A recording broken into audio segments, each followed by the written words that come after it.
Chapter 5. Tyray arrived at Bluford Monday morning to find Jamie and Amber Lynn waiting for him at his locker. The scowl on Jamie's face cut through the crowded hallway like a spotlight. "Girl, that better not be for me," he thought as he approached them. "Your mug is the last one I want to see right now." "Why you lying to her?" Jamie asked, her eyes darting to the scab on his jaw and then to the writing on his cast. "Huh? You know you're just using her," Jamie grumbled. "I told you she's my friend, and I don't want to see you hurt her again." "Seriously, Jamie, you need to step back, 'cause I can't take this." "Listen to me," Amber Lynn cut in. "Lark is fragile, okay? There's a lot that's going on in her family, and we don't want to see you making it worse." Tyray's head was spinning. The news of his brother had haunted him all weekend. He wasn't ready for something to threaten Lark. "What you mean? Is she okay?" "What we mean is you shouldn't be making promises you can't keep," Jamie snapped, glaring at his cast.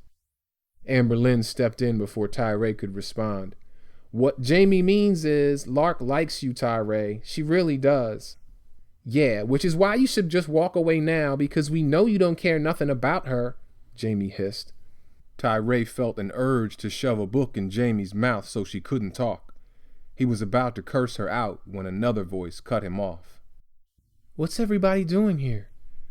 Tyray turned to see Lark. He took a deep breath and swallowed his words. "We were just talking, that's all," Jamie said, her voice a bit high and unnatural. "Yeah, we got a quiz in Mr. Mitchell's class, and Jamie thinks I'm gonna fail it, but I'm gonna prove her wrong," Tyray said, trying his best to sound serious. Lark flashed him a smile. He saw the tiny scar over her lip. He felt bad lying to her again. Overhead, the bell rang and the girls moved down the hallway together. "See you at lunch," Lark said with a weak smile. The day had barely started and already Tyray had a headache. But as he rubbed his forehead, Lark's words blazed on his forearm. At lunchtime, Tyray noticed Lark's friends watching him as he grabbed a seat at an empty table in the far corner of the cafeteria. He was still angry at Jamie for what she had said to him, and yet he almost respected her too. She was just looking out for Lark. He wished he had friends ready to fight for him, but he was alone, even in his own family. So was Warren, he figured. Londell's words had gnawed at him all weekend. He forced down a few bites of the cafeteria's leathery cheeseburger when Lark arrived at his table. There was that smile again, the tiny scar, the enormous book bag sprinkled with cat fur. "Can I sit with you?" she asked. He could see her looking at his cheek, but she didn't mention it. "Nah," he said bitterly, pointing to the empty table. "All my friends will get jealous if you do that." "Yeah, well, they're just going to have to deal with it," she said with a grin as she dropped her book bag. It hit the ground with a heavy thud. "What you carrying in there, bricks?" Tyray asked. "Books," she said, looking a bit embarrassed. "I just got a new one from the library." Tyray rolled his eyes as she fished out a thick, hardbound book with a black and red cover. He read the title, Moonlight. "What's it about?" "Vampires," she admitted sheepishly. "Vampires?" "Yeah, I just love these books. There are like 8 of them. I can't put them down. They even have a movie coming out next month." "For real?" He flipped through the pages. "Why you like them so much?" He had never felt that way about any book. "You sound just like my little brother, Kyle," she said with an odd look on her face. "Well, for one, when I'm reading, I get away. You ever want to just get away?" "Every day," Tyray muttered, remembering what Amber Lynn said about Lark's home. "Plus they're fun. You remind me of someone in here," she said, putting the book back in the bag. "Oh man, I'm not even going to try to guess what that means." "I'm not telling," she said, almost blushing. "You're just going to have to read it if you want to find out." "I don't know about that," Tyray admitted. "That's like 500 pages. "That's fine. It's my secret then," she said, flashing that smile again. Tyray studied her face. Now that he knew her, She seemed so different than the shy girl others talked about and laughed at. Yes, she was quiet at first, but once he got to know her, she was also funny and smart. And yet she seemed to be hiding something, too. "So what do you need to get away from?" Tyray asked. In an instant, her face clouded over. "You don't want to go there," she said, gently touching the scar on her lip. "Anyway, you should read the book. I'm serious. You might like it." Lark was silent for a few seconds. Tyray noticed that she avoided looking at him. In the distance, over her shoulder, he could see Jamie and Amberlynn watching them. "What about you?" she asked finally, breaking the silence. "What are you trying to escape?" "Please," he said, "you ain't even trying to hear that story. If it was a book, it'd be like 2,000 pages. "I'm listening." "Well, maybe start with a vacation from those two," he joked, pointing to Jamie and Amberlynn. "They're just looking out for me. I know that's why they were at your locker this morning. By the way, your lie wasn't any good. You'd never talk to Jamie, especially not about schoolwork." For the first time in weeks, Tyray almost smiled. "I thought I had you fooled," he said. "Nah, you're going to have to try a little harder next time," Lark replied with a weak smile. Tyray glanced at her and the loyal friends she had just a few feet away. He knew they didn't like him sitting with her, that they wanted to keep her safe. And maybe they were right. Maybe he was dangerous to people like them. But not to Lark. Looking at her scar and the sadness hiding behind her eyes, he knew he wouldn't hurt her again. Instead, he wanted to honor his promise and stop what haunted her. But how? He forced down another leathery bite of his cheeseburger when an idea hit him. A way to pay her back. Tyray headed straight to Fatburger after school. The black and orange sign from the other day still hung in the window. Help wanted. He knew he had to be quick. He opened the familiar glass door and stepped inside. The air was a soupy mix of grease and fried onions. Tyray loved the smell. He headed straight to the line and waited. Up until recently, he would look down at the people behind the counter flipping burgers in their corny uniforms and visors. But that was before he was desperate for money. "Can I help you?" grumbled a large, dark-skinned woman behind the counter. Tyray recognized her from when he and Rodney used to go there after school. They would joke about the way she sweated whenever it was busy. "Yo, she gonna drip in your fries," Rodney used to say. "Yeah, girl, hold that secret sauce," Tyray would say, cracking up in the line as he spent Daryl's money. Now he hoped she didn't remember him. I saw your sign outside. I am looking for a job," he said. He saw a name tag on her chest that read Selma.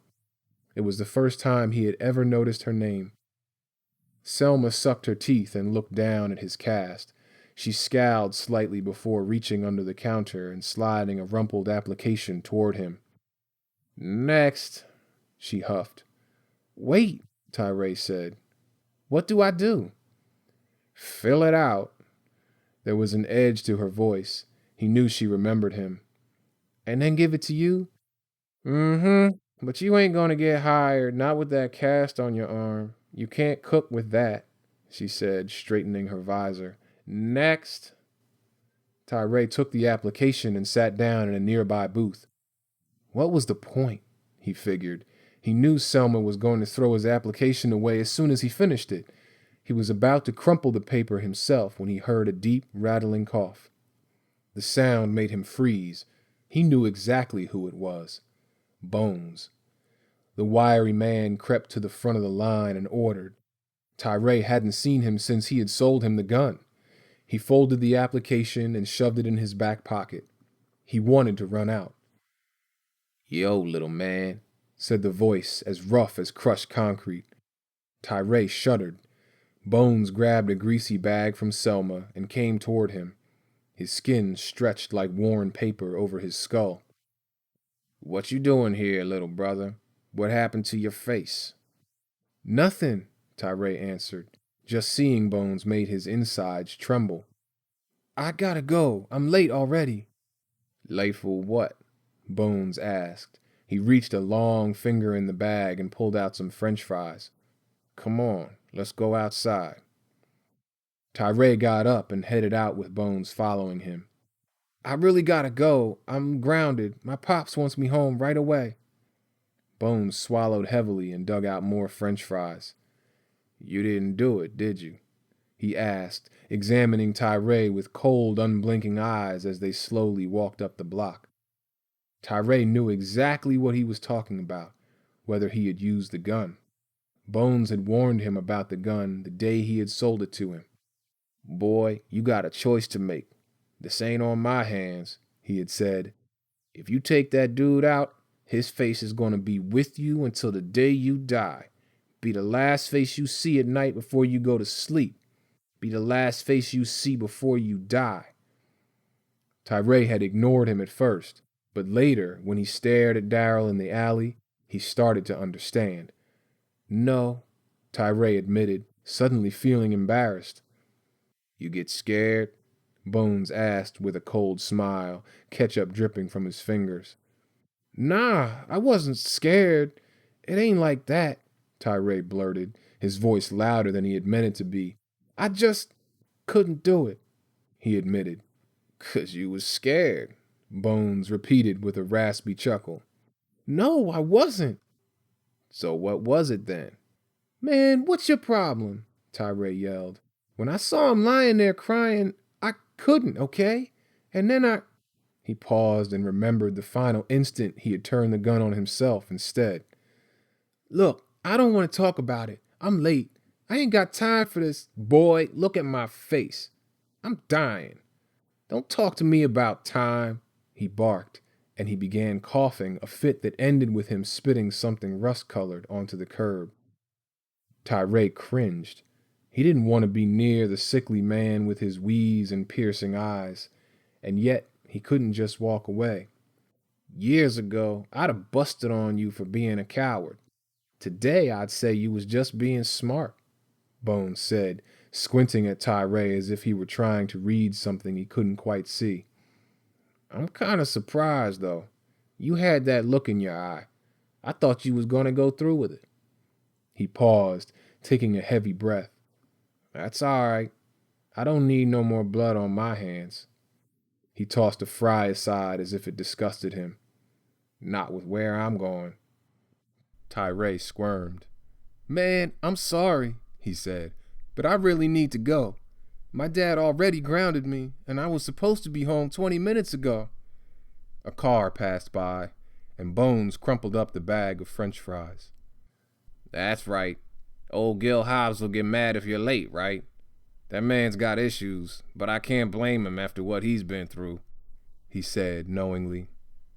Tyray wasn't sure what he meant.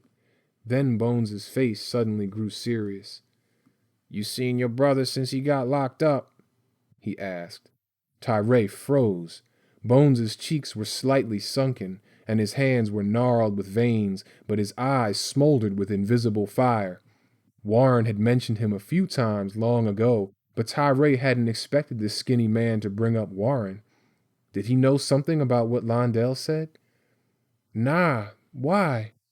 Bones stared at him for a few seconds. You see him, let him know I was asking about him, you hear me? Tell him I'm sorry. Something about Bones's voice was strange, the way his last words hung in the air. He ain't in trouble, is he? Tyray asked, unable to hide his thoughts. Londell James said... Londell James? What you talking to him for? Bones's face tightened into a sneer. For an instant, Tyray saw his teeth, yellowed and crooked. They almost looked like fangs. Tyray explained how he had been jumped and how Jupiter stole Warren's iPod. He also mentioned how Londell threatened him. I don't know how he got out of jail so quick, Tyray grumbled. Everyone knows what he did.